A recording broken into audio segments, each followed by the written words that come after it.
Oke, hari ini kita akan ngobrolin sesuatu yang kayaknya relevan banget buat banyak orang tua di luar sana.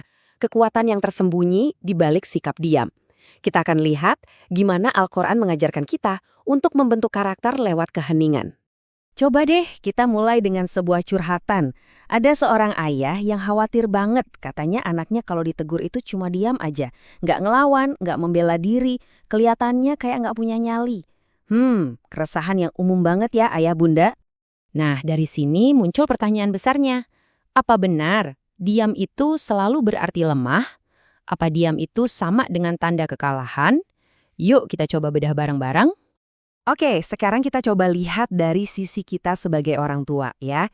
Kenapa sih sikap diamnya anak itu sering banget bikin kita cemas?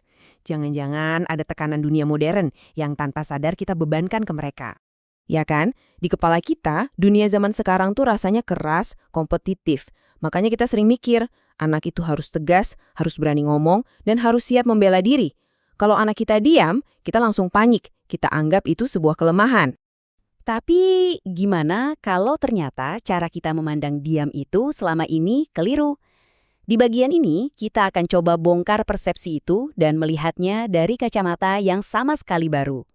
Ada satu kejadian menarik nih di sekolah anak ini. Waktu dia kesenggol sama temennya, dia cuma noleh, tarik napas, terus mundur sedikit. Dia nggak balas, nggak juga lapor ke guru. Dia memilih buat nggak memperpanjang masalah. Nah, ini bukan soal rasa takut kan? Ini tentang sebuah pilihan sadar. Nah, ini dia nih dilemanya. Seringkali kita, para orang tua milenial dan Gen Z, tanpa sadar ngasih pesan yang tabrakan. Di satu sisi kita bilang, kalau ada yang jahat sama kamu, lawan dong. Tapi di sisi lain kita juga nuntut. Jadi anak yang sopan ya, jangan kurang ajar. Pernah ngerasa gini juga nggak? Pesan yang bolak-balik ini bisa bikin anak bingung banget. Akibatnya apa? Tanpa kita sadari, anak jadi punya asosiasi sendiri di otaknya. Ngonong atau membela diri itu berisiko. Bisa-bisa malah dianggap menjawab dan kena marah lagi. Akhirnya, ya, diam terasa jadi pilihan yang paling aman. Mereka mundur bukan karena takut, tapi karena bingung. Terus gimana dong seharusnya kita melihat keheningan ini?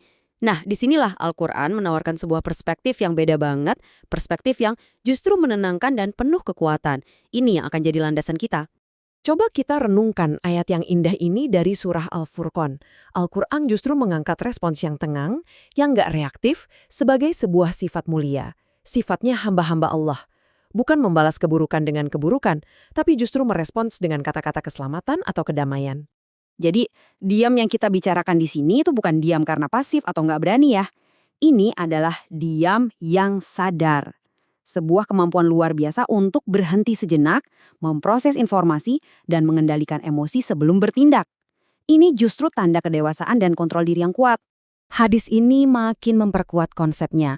Ini bukan ajakan untuk jadi pasif ya, tapi ini adalah standar yang tinggi banget untuk komunikasi kita. Kalau nggak ada hal baik yang bisa diucapkan, maka diam itu pilihan yang lebih mulia. Ingat, berbicara itu gampang. Yang butuh kekuatan dan latihan itu justru menahan diri. Nah, ini membawa kita ke pertanyaan penting. Sebagai orang tua, gimana caranya kita bisa membedakan antara diam karena takut dan diam sebagai sebuah pilihan sadar? Yuk kita bedah perbedaannya. Ini poin kuncinya.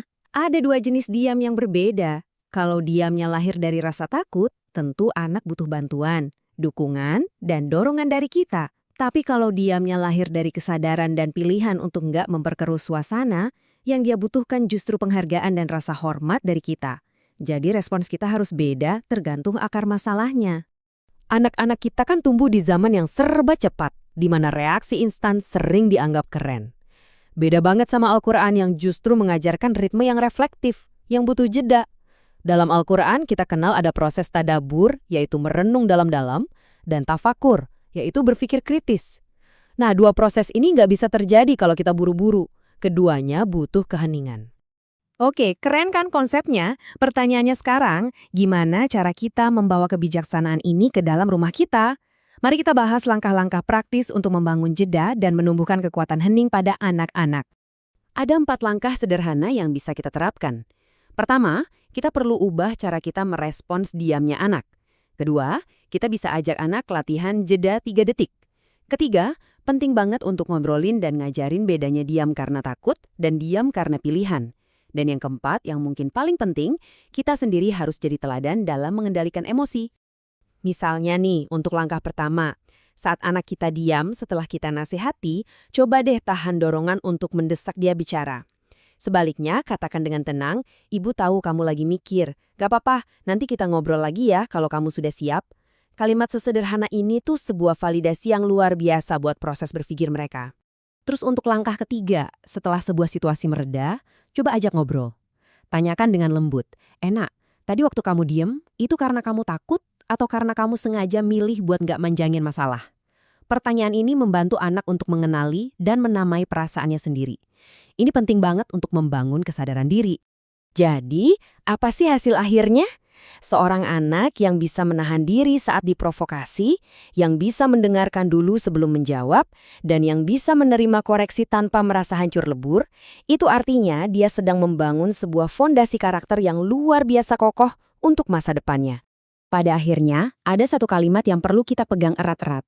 Dunia di sekitar kita mungkin akan selalu memuji suara yang paling lantang dan paling keras. Tapi, Al-Quran mengajarkan kita untuk memuliakan hati yang paling terjaga dan paling terkendali. Dan ini membawa kita pada sebuah pertanyaan penutup untuk kita renungkan. Di tengah semua tuntutan dunia modern, kekuatan sejati seperti apa yang sebenarnya ingin kita bangun dalam diri anak-anak kita? Kekuatan untuk selalu bersuara atau kekuatan untuk bijak memilih kapan harus diam?